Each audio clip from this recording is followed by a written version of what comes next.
या तो मैं 35 साल से पहले एक मिलियनेयर बनूंगा या फिर मैं एक ऊंची बिल्डिंग से छलांग मार दूंगा। ऐसा ही कहा था वॉरेन बफेट ने जब वो बहुत छोटे थे। दोस्तों, आज इस वीडियो में हम देखेंगे कि दुनिया के सबसे अमीर इन्वेस्टर ने पैसे कैसे कमाए, कैसे उन्होंने $0 को 32 साल की उम्र में $1 मिलियन बना दिया और 1 मिलियन को $85 बिलियन बना दिया। तो आइए स्टार्ट करते हैं। वॉरेन बफेट 30 अगस्त 1930 में अमेरिका ओमाहा में पैदा हुए थे। वॉरेन बफेट के डैड हार्वर्ड बफेट एक स्टॉक ब्रोकर थे जो कि एक पॉलिटिशियन भी रहे हैं, जबकि उनकी मदर एक हाउसवाइफ थी। 1930 में अमेरिकन क्राइसिस चल रहे थे। इससे पहले कि वॉरेन बफेट 1 साल के होते, उनकी फैमिली ने अपनी सारी बैंक सेविंग्स खो दी, क्योंकि जिस बैंक में वॉरेन की फैमिली की सेविंग्स थी वो बंद हो गया। वॉरेन ने बचपन में ही अपने माँ बाप गरीबी में जीते हुए देखे हैं। उनकी माँ कई बार अपना एक टाइम का खाना स्किप कर देती थी ताकि वॉरेन के डैड खाना खा सके, क्योंकि वो पूरा दिन काम करके थक जाते थे। और ये सब गरीबी देखकर ही वॉरेन ने बोला था, या तो मैं 35 साल से पहले एक मिलियनेयर बनूंगा या फिर मैं ओमाहा की सबसे ऊंची बिल्डिंग से छलांग मार के अपनी जान दे दूंगा।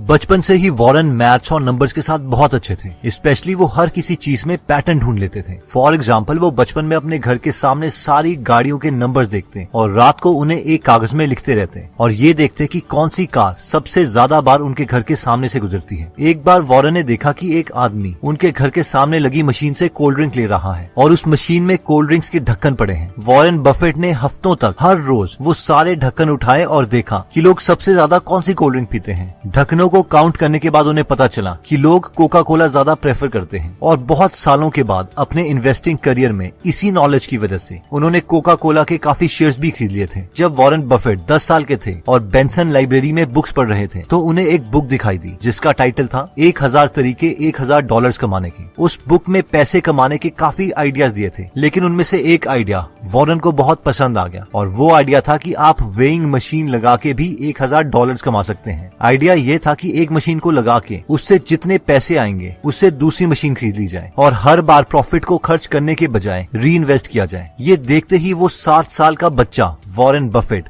कैलकुलेशन करने लग गए कि एक वेइंग मशीन उन्हें कितने की पड़ेगी और उसके प्रॉफिट से उन्हें कितना टाइम लगेगा दूसरी वेइंग मशीन खरीदने में। इवन कि वो ये तक कैलकुलेट करने लग गए कि अगर दुनिया का हर इंसान उनकी वेइंग मशीन यूज करता है तो वो कितने पैसे कमा सकते हैं। वॉरेन बफेट ने बचपन से ही काफी चीजें बेचना स्टार्ट कर दिया था, जैसे कि उन्होंने कोका कोला बेची, च्युइंगम्स बेची, मैगजीन्स बेची, इवन सुबह 4 बजे उठकर लोगों को न्यूज़पेपर्स भी दिए। उन्हें बचपन से ही पैसे बनाने की गेम में मजा आने लगा था। बफेट कहते हैं कि पैसे कमाने में फ्रीडम थी, एंजॉयमेंट थी और मैं खुद का बॉस बन सकता था। वॉरेन बफेट को बचपन से ही कंपाउंडिंग के कॉन्सेप्ट से प्यार हो गया था, क्योंकि उन्होंने बचपन में एक राजा की स्टोरी सुनी थी जो कि कुछ इस तरीके से थी। एक बार राजा के पास एक पुजारी आता है और वो राजा से दान मांगता है। वो घमंडी राजा बोलता है कि तुम जितना चाहोगे हम तुम्हें उतना दान देंगे, मांगो क्या मांगते हो। इस पर वो पुजारी ने कहा कि चेस में 64 खाने होते हैं, मुझे तुम पहले खाने में एक चावल का दाना दे दो, फिर अगले बॉक्स में उसे डबल कर दो यानी 2 चावल के दाने, उसके बाद नेक्स्ट बॉक्स में उसे दोबारा डबल कर दो यानी 8 चावल के दाने, और तुम चेस के ये 64 सेक्शंस तक करते रहो। जितने चावल के दाने टोटल आएंगे बस मुझे उतना ही चाहिए। इस पर उस राजा ने कहा, बस तुम कितने नादान हो, इससे अच्छा तो मुझसे तुम हीरे जवाहरात मांगते। लेकिन जब उस राजा के सैनिकों ने उन 64 सेक्शंस में चावल के दाने डालने स्टार्ट किए तो वो 64th सेक्शन में इतने ज्यादा दाने थे कि उस राजा को अपना पूरा किंगडम बेचना पड़ा। वॉरेन बफेट इस स्टोरी से इतने इंप्रेस हुए कि उन्होंने कंपाउंडिंग को अपनी कोर फिलॉसफी मान लिया। जब वॉरेन बफेट ने हार्वर्ड बिजनेस स्कूल में अपने डैड के कहने पे अप्लाई किया तो हार्वर्ड के इंटरव्यूअर्स ने वॉरेन बफेट का शिकागो में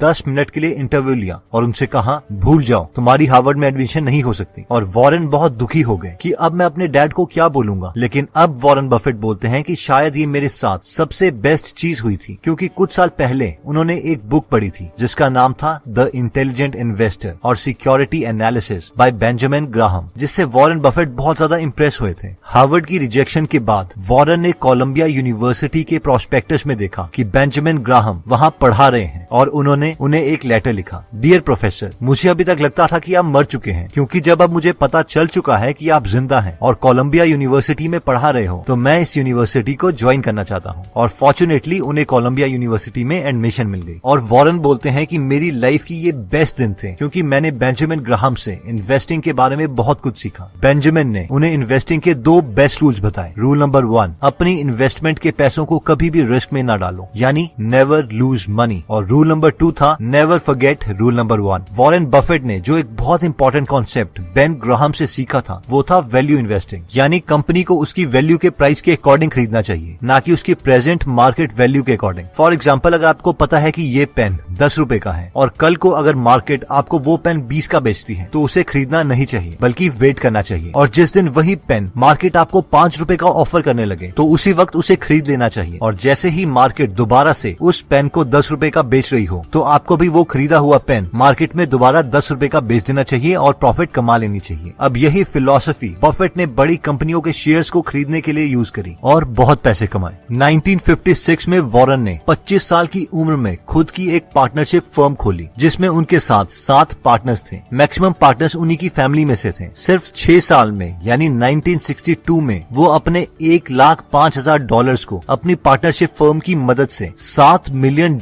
में कन्वर्ट कर चुके थे, जिसमें से $1 मिलियन बफेट के थे। यानी सिर्फ 32 साल की उम्र में ही वो एक मिलियनर बन चुके थे। और फॉर्चुनेटली उन्हें एक ऊंची बिल्डिंग से कूदना नहीं पड़ा जैसे कि उन्होंने बचपन में प्रॉमिस किया था। मार्केट में शेयर्स का प्राइस बढ़ रहा था और सस्ते शेयर्स खरीदना मुश्किल हो रहा था, इसलिए बफेट ने कुछ सालों में अपनी पार्टनरशिप फर्म बंद कर दी। वॉरेन को पब्लिक स्पीकिंग से बहुत डर लगता था। वो कहते हैं कि उस वक्त अगर मैं स्टेज में चला जाऊं तो मुझे लगता था कि मैं वॉमिट कर दूंगा। फिर उन्होंने न्यूज़पेपर में डेल कार्नेगी का एक पब्लिक स्पीकिंग कोर्स देखा और उन्होंने वो कोर्स ज्वाइन कर लिया। वॉरेन बफेट के अकॉर्डिंग इससे उनको आगे की प्रोफेशनल लाइफ में एक बहुत बड़ा जंप मिला। वॉरेन बफेट कहते हैं कि इस कोर्स से उन्हें इतना कॉन्फिडेंस भी आ गया था कि उन्होंने उस वक्त अपनी गर्लफ्रेंड सुजैन को शादी के लिए प्रपोज कर दिया और उनसे शादी कर ली। इसके बाद बफेट की लाइफ में एंट्री हुई उनके एक क्लोज पार्टनर चार्ल्स मंगर की। चार्ल्स मंगर से मिलने से पहले वॉरेन की इन्वेस्टमेंट फिलॉसफी ये थी कि ऐसी कंपनी खरीदो जिसकी एक्चुअल वैल्यू तो ज्यादा हो लेकिन बैड मैनेजमेंट की वजह से वो अभी सस्ते में मिल रही हो, और जब बाद में उस कंपनी की वैल्यू बढ़ जाए उस वक्त उसके मार्केट शेयर्स बेच दो और प्रॉफिट कमा लो। लेकिन चार्ल्स मंगर से मिलने के बाद बफेट की ये इन्वेस्टमेंट स्ट्रेटेजी बन गई कि ऐसी कंपनीज खरीदो जो क्वालिटीज कंपनी हो और जिन्हें बाद में बेचने की जरूरत ही न पड़े, क्योंकि उस कंपनी की वैल्यू खुद ही कंपाउंड होके बाद में बढ़ जाएगी और हमें वो कंपनी प्रॉफिट कमा के देगी। और इसी फिलॉसफी की वजह से बफेट ने Coca Cola, American express, Gillette जैसी कंपनीज के शेयर खरीदे और बहुत प्रॉफिट कमाया। इससे कुछ साल पहले बफेट ने एक कंपनी के काफी शेयर्स खरीद लिए थे जिसका नाम था बर्कशायर हैथवे, जो कि एक टेक्सटाइल कंपनी थी। जब बफेट इस कंपनी के काफी शेयर्स खरीद चुके थे उस वक्त इस कंपनी का पूरा कंट्रोल बफेट के हाथ में आ गया और वो बर्कशायर हैथवे के चेयरमैन बन गए। बफेट ने बर्कशायर के यूजलेस एसेट्स बेचना स्टार्ट कर दिया और फाइनली टेक्सटाइल का काम बंद करके उसे एक इन्वेस्टिंग फर्म बना दिया जिससे उन्होंने बहुत ही पैसे कमाए। आज भी वॉरेन बफेट का मैक्सिमम पैसा बर्कशायर हैथवे में ही है। दोस्तों, वॉरेन बफेट ने एक सिंपल आइडिया लिया, कंपाउंडिंग, और उससे अपनी पूरी लाइफ फॉलो किया और आज 2019 में वॉरेन बफेट की नेट वर्थ $85 बिलियन के करीब है। और ये वही लड़का है जिसकी माँ को कम पैसों की वजह से अपने एक वक्त का खाना स्किप करना पड़ता था। क्या आप जानते हैं कि वॉरेन बफेट और बिल गेट्स आज बेस्ट फ्रेंड्स हैं? जी हाँ, और इस कहानी की शुरुआत कुछ इस तरीके से हुई थी। एक बार बिल गेट्स की मदर मैरी बिल गेट्स को बहुत कन्विंस कर रही थी कि वो हुड कैनाल में फैमिली मीटिंग के लिए आए और वहाँ पर वॉरेन बफेट से मिले। लेकिन बिल गेट्स बहुत रेजिस्ट कर रहे थे क्योंकि वो वॉरेन बफेट से मिलना नहीं चाहते थे, क्योंकि बिल गेट्स सोचते थे कि वॉरेन बफेट बस एक ऐसा आदमी है जो सिर्फ स्टॉक्स को खरीदता है और बेचता रहता है, और उन्हें नहीं लगता था कि उनसे मिलके उन्हें कोई एक्चुअल में फायदा होगा। लेकिन फाइनली